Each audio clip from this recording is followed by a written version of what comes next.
Olá pessoal, bem-vindos ao primeiro Biblioteca Submersa do ano. E hoje vamos tratar de um assunto bem interessante que tem a ver com o desenrolar de certas tendências contemporâneas de uso da rede. Inclusive essa moda da inteligência artificial, né, que utiliza bancos de dados imensos e tal. Mas para isso a gente precisa voltar um pouco no tempo. No início dos anos, assim, a internet oficialmente ela surgiu por volta do final dos anos 70 e início dos anos 80. Era uma pequena revolução da telemática, né? Aparece já em filmes como War Games, né? O uso da internet, mas ainda era uma coisa muito limitada e localizada, né? Quer dizer, eram servidores gigantescos que serviam para transmitir mensagens breves, né? Em forma de texto, de documento, mas nada muito pesado, né? É, então, digamos assim, o armazenamento era pequeno, a transferência era lenta e bastante limitada. Com o passar dos anos, a gente chegaria ao que a gente tem hoje, né? Que uma internet 5G, você tem uma capacidade de transferência muito maior do que qualquer, digamos assim, sistema de internet rápida de mais ou menos 10 anos atrás. E aí que a gente tem que se situar. 10 anos atrás, a internet já era mais útil, digamos. Já existiam protocolos de transferência rápida de arquivos e já existia tecnologia também. Acontece que, nesse momento, digamos assim, ah, as questões, por exemplo, concernentes a direitos, a autorização de uso de imagem, na internet elas eram um pouco fluidas, né? Era curioso isso. Então você tinha sistemas como o Napster, né? Que você baixava música a música de um disco, né? Eu fiz isso muito, né? Você baixava uma música, depois outra música, de outra música, até dar o álbum completo. Enfim, isso começou a se passar também com a imagem, com o vídeo, né? E definições, o que, que era a propriedade pessoal do usuário que ele poderia colocar na internet, o que, que ele tinha que pedir autorização para colocar, né? Quando eu ainda estava nesse terreno meio cinzento da internet, de definições de direitos autorais, enfim, daquilo que você era válido ou não colocar online, é que surgiu algumas iniciativas muito interessantes relacionadas à catalogação de imagens e textos.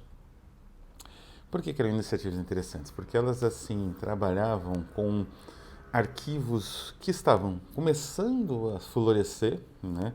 Com outras tecnologias que estavam se desenvolvendo também, que era a digitalização por fotografia, por uh, scanners, né? E muitas vezes esse material, ele não existia por exemplo, um repositório como o Gallica, né?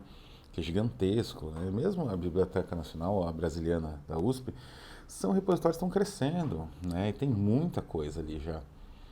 Mas isso não existia, né? Nem esses sites como, por exemplo, o próprio Rijksmuseum, que digitalizou praticamente toda a coleção deles, né?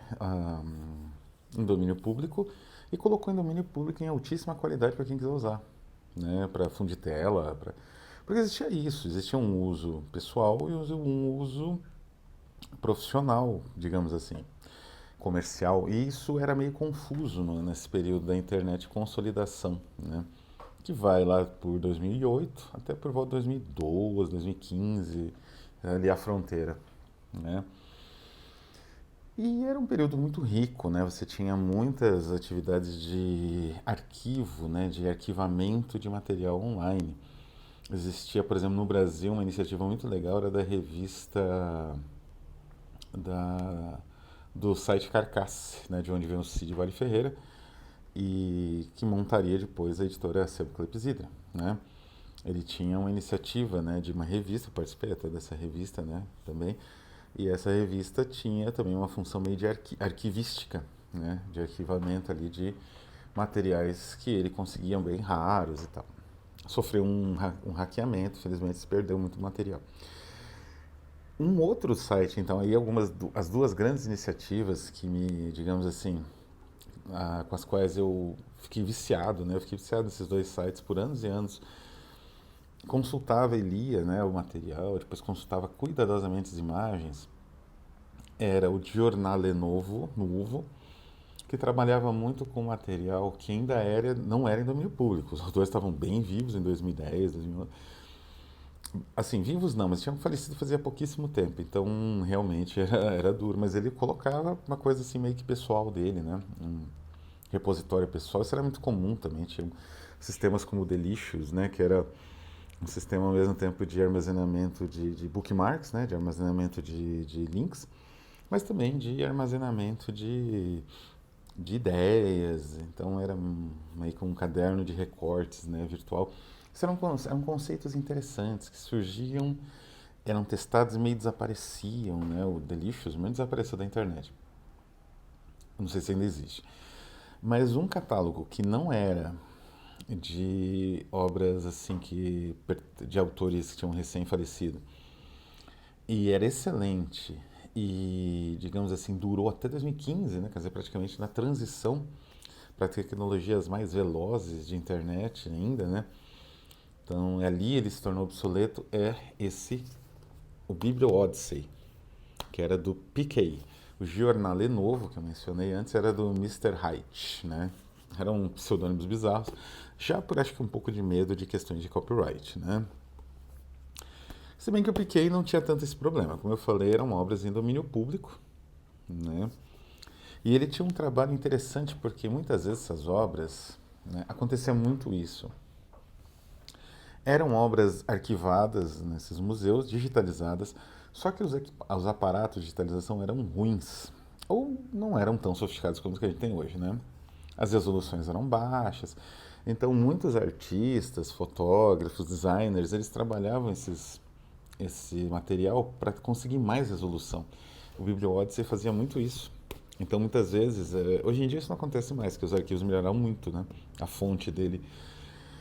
Ah, o trabalho dele seria mais ou menos hoje o trabalho do Public Domain Review, né?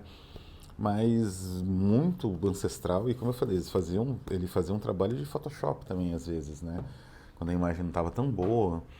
Eu me lembro que tinha artistas plásticos e designers que pegavam uma obra disponível em domínio público e trabalhavam só as imagens dessa obra para elas ficarem melhores, né? E fazer uma edição impressa ou digital.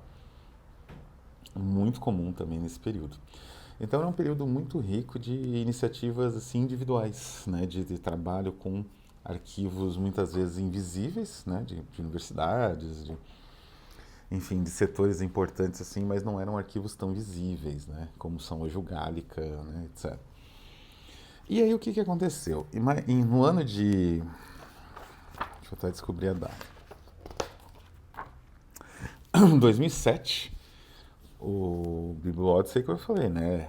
O auge dessas coisas foi no início, foi até mais antes, né? Foi ali em meados dos anos 2000. Então, por 2005 foi o auge. 2005, 2006 foi o auge do BiblioOdyssey. Muitas postagens interessantes. E aí, a Fuel Design, né? Essa editora aqui, ela chamou o PK, né? Que é o autor aqui, o pseudônimo do autor, para fazer um livro baseado nas entradas, né? Porque ele não só... E aí que vem o pulo do gato desse movimento arquivístico, né? Que inclui, então, o pessoal da revista Carcasse, o Giornale Novo do Mr. Hyde e o BiblioOdyssey e outros. Tinham muitos outros. 50 Watts, que ainda existe até hoje, mas trabalha mais com venda de livros e outros sites, né? A ideia do Fuel é que, assim, recuperar também as entradas, né? Ele tinha uns textos, a cada catalogação entravam alguns desses textos que são interessantíssimos, assim, em que ele contava um pouco da obra, né, que ele estava catalogando ali. Não tem nada de em si literário, né? Mas era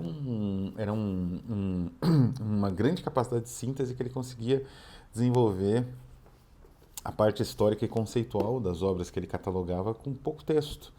Então, isso agradou bastante também a Fuel Design, né, a editora, e eles chamaram o PK para fazer este pequeno livro. Né? Tem aqui Amazing Archival Images from the Internet. Esse é o subtítulo, BiblioOdyssey era o nome do site. Vocês podem encontrar, vocês vão descobrir que a última postagem é 2015. Como eu falei depois, os próprios arquivos ficaram muito bons.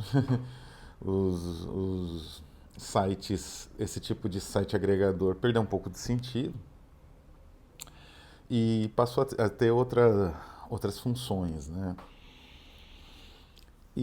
Mas o que é esse livro? Então a Fuel, vamos falar um pouco da editora. A Fuel é uma editora muito boa, de Londres, né? E eles trabalham muito com temas como tatuagem russa, né? Eles têm bastante material sobre Rússia. E aqui eles estavam, digamos assim, dando os primeiros passos. Esse foi o primeiro ou segundo livro deles, né? E o que acontece com esse livro? Ele tem, o que foi bizarríssimo, né? Ele tem um ensaio inicial, uma introdução, vem até aqui na capa falando, do Dinos Chapman, a introdução. O Dino Chapman, ele é uma obra muito, digamos assim, perturbadora, com o irmão dele, acho que é Mark Chapman, não lembro agora, né? E eles trabalham muito com elementos assim de violência extrema, de campo de concentração transformado em brinquedo, né? E em piada, né? Então é uma obra muito irônica, tem uma pegada semelhante à do próprio Banks, só que bem mais violenta. E ele faz a introdução no Dibno Chapman, né? É uma coisa até fascinante. E a introdução dele é para criticar a internet, é muito engraçado, né? E aí começa o livro, né? O livro é um catálogo, né? A gente vê algumas entradas aqui. É muito interessante porque essas imagens aqui, elas estão na minha base da minha formação como design de livros, né? Designer de livros. Elas têm algo... O Piquet, ele tinha uma verve muito interessante, muito singular, que é a verve dos grandes catalogadores, né? Dos indivíduos que criam catálogos, que é essa percepção do incomum. Então ele percebe o incomum e ele vai catalogando no livro dele, ou no site. Não tem exatamente uma organização que siga um princípio histórico, acadêmico, um princípio, digamos assim, de estudos aprofundados, não. A ideia dele é a estranheza. Então é um enorme e contínuo gabinete de curiosidades, né? E isso é fascinante, né? Porque é fascinante como o imaginário humano é complexo e multifacetado e vai em direções totalmente inusitadas, né? É mais ou menos uma celebração disso que é o BiblioOdyssey, tanto o site, né, o blog, um blogspot, inclusive, quanto o livro. E, como eu falei, é uma pena que esse material tenha perdido essa abordagem. Aqui estão umas imagens mais fascinantes. Usei na minha tese de doutorado para falar sobre livros de viagem, né, do Capitão Hook, Capitão James Cook, né, Capitão James Cook. É uma pena que essa percepção da estranheza ela tenha se perdido e hoje muita gente pode encarar isso só como um puro exotismo, uma coisa assim sem grande valor conceitual, só uma espécie de obra engraçada, assim, obra exótica, né? E não era. A ideia era realmente essa percepção de um universo digital, porque a fonte disso daqui é a internet, um universo digital que surgia e se desdobrava e que permitia esse imenso gabinete de curiosidades de elementos muito díspares entre si. Então, você tem gravuras, você tem fragmentos de livro, você tem estudos, né, de composição, você tem caricaturas, né? Então, essa variedade de elementos, ela só, na época, né, se pensava que isso seria possível dentro da internet. Então, o livro ele meio que emula a percepção do site, né, do PK. E isso é muito fascinante, né? Então, é um material incrível, né? Eu acredito que esteja esgotado, né, da editora, da Fuel, né? Ou em qualquer livraria, mas é muito singular, né? Como eu falei, é um livro, o livro, né? O site ainda existe, mas já não é a mesma coisa. Mas o livro ele me acompanha muito em pesquisas imagéticas para livros, porque aqui eu já consigo ter uma ideia de uma capa, né? São imagens grandes que já me dão uma ideia de como seria uma capa com essa imagem, né? Por exemplo aqui, não é? É, eu disse que essas questões todas se conectam com a contemporaneidade, né? Inclusive dos mecanismos de inteligência artificial. De fato, tanto o BiblioOdyssey quanto o Jornale Novo, que não deixou testemunho, porque as obras eram de autor, inclusive vivos, né? O Luigi Serafini, que é um que inspirou muito o Jornale Novo, ele está vivo ainda. É, mas voltando, a questão é que esses catálogos, eles abriram um caminho para a inteligência artificial, esses mecanismos, né, de composição por inteligência artificial, porque eles abriram o caminho dos bancos de dados. Digamos assim, essas iniciativas tornaram possível perceber a existência desses bancos de dados de obras específicas e de museus. E isso possibilita, né, provavelmente, possibilitou uma catalogação mais rigorosa por parte das instituições que detêm essas imagens, né? E até hoje em dia, Google Imagens, essas coisas.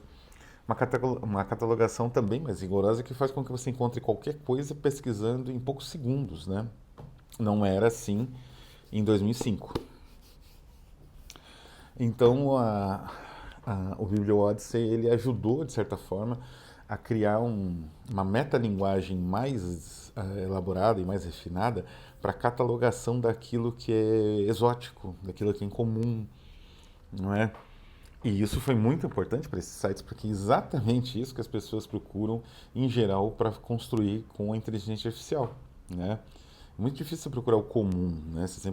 As pessoas tentam misturas mais elaboradas e tal.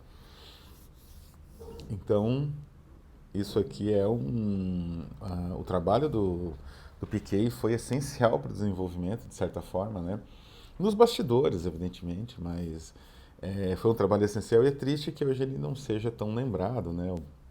Esses sites caíram no esquecimento e esse material, né, uma espécie de ficção de arquivo elaborada dentro de um princípio mais documental, é, tenha se perdido um pouco, né?